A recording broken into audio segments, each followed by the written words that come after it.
Salam semua, saya Dr. Ustaz Wadi Anwar. Hari ini saya ingin berkongsi dengan anda satu kaedah untuk menyokong pembersihan pernafasan yang telah digunakan oleh ramai pesakit saya dan memberi maklum balas yang positif. Sepanjang kerjaya saya telah berjumpa dengan ramai orang yang mengalami batuk berpanjangan, sakit tekak, sesak nafas akibat pengumpulan kahak, asma dan terutamanya perokok jangka panjang. Ramai orang tidak boleh bernafas selepas hanya berjalan kaki singkat. Dan itulah sebabnya saya sering mengarahkan mereka menggunakan semburan ini untuk menyokong pembersihan tekak dan paru-paru. Cara menggunakannya sangat mudah. Hanya sembur sekali sehari sebelum tidur dan sekali pada waktu pagi apabila anda bangun. Produk ini akan membantu menipis dan menolak keluar kotoran, asap rokok dan kahak jangka panjang di kerongkong dan paru-paru, membantu membersihkan saluran pernafasan. Ramai pesakit saya telah merasakan perubahan ketara dalam sekelip mata, pernafasan lebih mudah, tekak lebih ringan dan pengurangan batuk yang cepat. Saya sentiasa mengingatkan pesakit saya, apabila anda boleh bernafas dengan selesa, anda tidak perlu menggunakannya lagi. Produk ini bukan untuk penyalahgunaan tetapi untuk sokongan pembersihan, membantu badan memulihkan keupayaan semula jadi pernafasannya. Saya juga faham bahawa ramai orang telah mencuba pelbagai jenis ubat pada masa lalu tetapi tidak berjaya, jadi mereka sering ragu-ragu. Tetapi ramai orang telah menelefon semula selepas mencubanya untuk mengucapkan terima kasih, mengatakan mereka tidak pernah bernafas semudah ini selama bertahun-tahun. Jika anda mengalami kahak di kerongkong, semput, sukar bernafas ketika baring atau perokok lama, ini adalah sesuatu yang anda harus sediakan untuk diri anda dan keluarga anda. Ia mudah, selamat dan sesuai untuk semua orang yang mengalami masalah pernafasan. Jika anda ingin merasainya, klik sahaja butang di bawah untuk menempah. Kami menghantar ke pintu anda dan anda boleh mula menggunakannya dahulu. Bayar hanya apabila anda merasakan hasilnya. Pernafasan yang sihat adalah asas kepada badan yang sihat. Izinkan saya membantu anda membersihkan paru-paru anda hari ini. His Royal Highness Tengku Hasan Al-Ibrahim Alam Shah Ibni Al-Sultan Abdullah Riyatuddin Al-Mustafa Billah Shah, Tengku Mahkota Pahang and Pemangku Raja Pahang, Honorable Mr. Yep Sano, Executive Director of Greenpeace Southeast Asia, and colleagues and friends, Mr. Q as well, whom I've met before, whom we shared some knowledge together, where I'm still learning on this issue actually. Ampun Tuanku, Excellencies, colleagues, ladies and gentlemen, first of all I would like to welcome you all to the Forum on Rights of Clean Air. It's an honor to have you as our guests for this forum. We're here because we know that air pollution is one of the biggest threats to global health and we need to do something about it, and urgently. Let me remind you of some of the numbers.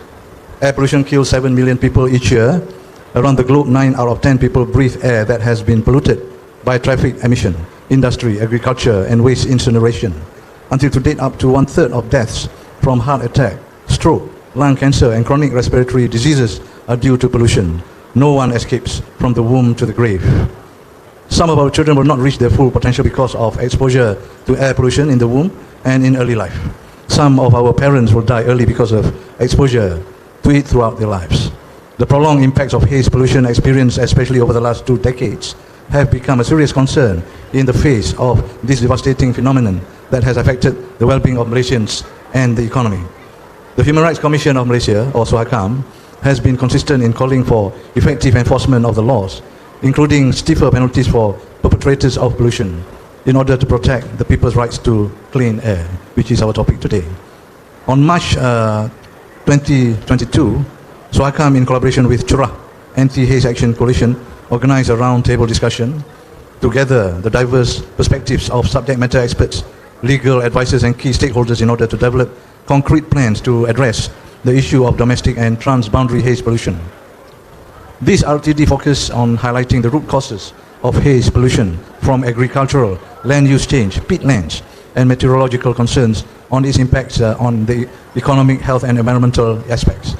This provided the foundations for an in-depth study into fundamental gaps in existing Malaysian and regional legal frameworks that result in a lack of access to justice and information, public participation and governance. The RTD promoted the protection of society's human rights to a safe, clean and healthy environment free of air pollution through a broad discourse on ideas for solutions. There is an urgent priority for all of us. We cannot wait until later. We have many of the solutions already in place, so actions are needed to improve air quality, particularly those targeting short-lived climate pollutants such as black carbon and some of the most cost-effective measures that can be taken to address the near-term climate change. In addition, they provide significant health benefits. I mean these short-term actions. On this note, I would like to reiterate Suhakam's suggestion for the government to amend Article 5 of the Constitution to include environmental protection as part of the express basic rights, to show Malaysia's commitment to uphold the environmental justice of its citizens. The time, in conclusion, I would say that the time has come to act together because every breath we take depends on it. With this, I wish you all a productive forum. Thank you.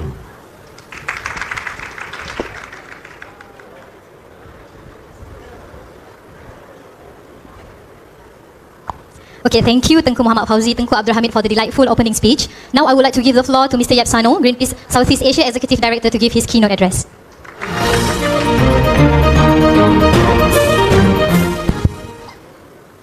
Good afternoon, everyone. Welcome to this forum, but also welcome to the Rainbow Warrior Shifter of Greenpeace. I'd just like to acknowledge the presence of Tuanku Hasanal, the Crown Prince of the State of Pahang. Thank you very much for joining us. And an honor for me as well to be together with good friends from Suhakam, Tengku Muhammad Fauzi, our good friend Jayao, and Dr. Helena Varki, and also our colleague from Greenpeace, Heng, who would moderate this forum. I hope everyone there who's enjoying all of the exhibits could find time to join us here and listen to this very important conversation. My name again is Yep Sanyo. I'm the Executive Director of Greenpeace Southeast Asia. I lead the diverse operations of Greenpeace across the entire Southeast Asia region. And I am very glad and pleased to be given this opportunity to address you today and talk about a very important issue of clean air as it relates to human rights. And also as we welcome the visit of the Greenpeace flagship, the Rainbow Warrior. Please join me, of course, in thanking Suhakam and all our partners from Shera for all of the efforts for forming a movement that comes together in response to the persistent chronic pollution that affects so many people and communities. Now, allow me to go back a little bit in time, way back in time, to 3 billion years ago. So about 3 billion years ago, the very first photosynthetic organisms appeared on Earth. Just imagine that and visualize that. And that resulted in the start of the accumulation of oxygen. But it was not until about 500 million years ago that the Earth developed an atmosphere that we would consider as breathable for the creatures on this planet. This was around the event that's called the Cambrian explosion. Of course, the first Homo sapiens appeared or were recorded by fossil record the earliest human ancestors to just around 315,000 years ago. So let's fast forward to today. We breathe air that is about 21% oxygen. But take note, it has been like this for the last 500 million years. The air, the atmosphere had been stable and it's breathable. It allowed life to flourish on this planet. Save, of course, for some cataclysmic events that might have changed the composition of the atmosphere temporarily. So again, the air we breathe today, the composition of that air had been stable for the last 500 million years. But in the last 100 years, the human species managed to change that drastically. And as we acknowledge humankind's most precious link to life, we reflect on the state of the very air we breathe. Literally, I think the single most important thing required for our existence. Of course, we need food, we need water, and a human being can survive without food for several weeks. I've tried a hunger strike for 14 days, and yeah, you can survive for several days without food. Some has gone as long as 40 days without food until they came dangerously close to a tragic end. But generally, an average human being can survive without water for 3 days. In 2021, the record was set for the longest breath hold underwater. It lasted for 24 minutes. But that's some super athlete who did that. Generally, the average human being would start to lose consciousness in just a few minutes without air. And so humans are aerobic beings. We cannot survive without air. And if we pollute that air, we're actually compromising our ability to survive, our ability to have lives that are healthy and well. So as such, clean air is not just a basic right, as we emphasize well enough today. It is a basic right, but it is literally our life force, without which we are compromising our own survival and our own well-being. You know, it took, as I mentioned, it took billions of years for the Earth to have the perfect combination of gases that would allow the complexity of life on this planet to happen.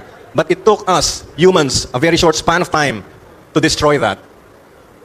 So every year in our current time, as Tengku Fauzi has emphasized, an estimated 7 million people die prematurely. 7 million people dying too early because of unclean air. I mean, a lot of people already die of other things, like illnesses, diseases. But just to die prematurely because you're breathing air that is polluted, that's really tragic. And in fact, 9 out of 10 people around the world breathe unclean air. Most of them, I would have to underscore, in low and middle income countries, disproportionately affecting the most vulnerable groups. So air pollution has become the largest environmental risk factor for human health. Together with the climate crisis, The climate crisis is probably one of the most pervasive, most serious problems that humanity has ever faced. And together with the climate crisis and all of the fossil fuel pollution and the burning of forests and peatlands, and also resulting in air pollution, it's all a big mess. It is a complex, compounded crisis. And that's what we find ourselves in. This morning when we welcomed the crew of the Rainbow Warrior in this same venue, I emphasized that Greenpeace often is seen as an organization that speaks too much about the bad things. We say that the forest is disappearing, the climate is in crisis, the tigers are getting extinct, and air quality is really bad. Of course, that's the truth. And that's the kind of leadership we need today when we talk about human rights, especially because indeed, all of these environmental issues affect people, real lives, real livelihoods. And then the challenge for us as well, not just for Greenpeace, but for all of us, is to bring in that kind of leadership where we're able to tell the truth, speak truth to power, tell the problem as it is, and tell the whole world that in fact we have a big problem, but balance that with the kind of leadership that inspires people to take action, that mobilizes people into action. And every time I wake up, I think of the word impact, and maybe you can think about that as well. Impact for me stands for, today when I wake up, I must move people to act for change today. So that's something you'd like to embrace as a duty. Now I'm reminded of, I said this earlier as well, but you might have heard people say, you don't know what you have until it's gone, right? You don't know what you have until it's gone. I see some of you nodding, because that's easy to understand, right? That's the biggest lie you've been ever told. Because if you think you don't know what you have until it's gone, that's not true. Because you know what you have. We all know what we have, like the beauty of nature. We were having conversations with Tuanku earlier about the beauty of Pahang, for example. We know what we have. We know the beauty that we've been given, all of the wealth of the planet. But the truth is, we never imagined it will be gone so quickly. So we never thought we'd lose clean air as well in this context, in such an epic way. I mean, who would have thought that we would be living? I mean, the Earth is so huge, and then we live on a planet where it's hard to breathe. We live in cities where we're choking. Now, as I said, it's not just our job to talk about the problem; it's also our job to do something about it. And so, about 15 months ago, in December of 2021, Greenpeace and a broad alliance of civil society organizations filed a pioneering complaint at the Malaysian Human Rights Commission, the SUHACAM, as a countermeasure to address the chronic and persistent haze pollution that's affecting so many people. This is the first ever complaint filed in Malaysia to combine environmental issues with human rights. And you know why that's so important? Because some people don't care about the environment. Let's be honest about that. Many of you who've come here to see the Greenpeace ship, you probably care about the environment. But a lot of people care about what they will eat for today, how to find a job, how to get their children through school. And that's very fair enough. But when we start talking about the environment as part of your basic human rights, freedom from fear, freedom from harm, then it becomes very important to so many people. Now, so a study about 2 years ago by the Center for Research on Energy and Clean Air and Greenpeace Malaysia found that an estimated 32,000 avoidable deaths. 32,000 avoidable deaths. I don't know how many people died of COVID in Malaysia, but 32,000 avoidable deaths occur in Malaysia every year as a result of ambient air pollution. That's really sad, because you don't want people to be dying just by breathing air. And so the estimated annual economic cost as a result of healthcare, because people have to go to the doctor, and medical spending and losses in economic productivity when they fail to do their jobs and go to the office and go to work, following premature death as well, is estimated at 303 billion ringgit, or about 70 billion US dollars. That represents 20% of Malaysia's GDP annually. So imagine 20% of Malaysia GDP goes up in smoke because of air pollution. So the world's air is alarmingly very polluted. And just to share with you a few more things that might alarm you, but then we talk about solutions as well.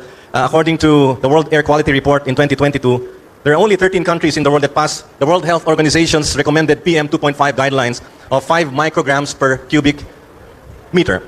I'm not going to mention those 13 countries. Most of them are small islands in the middle of the ocean. That's why they have clean air. But Malaysia's PM 2.5 value is way too high above the global acceptable limits, which is 5 micrograms, as I said. Malaysia is at 17.7 micrograms per cubic meter. So to be exact, this is the average value of annual exposure across the 62 monitoring stations across Malaysia. So we work together with allies, with SUHACAM and with SHERA to fill in the gaps and the challenges in realizing what should be viewed as people's rights, as constitutional rights of a person to have a clean and safe environment.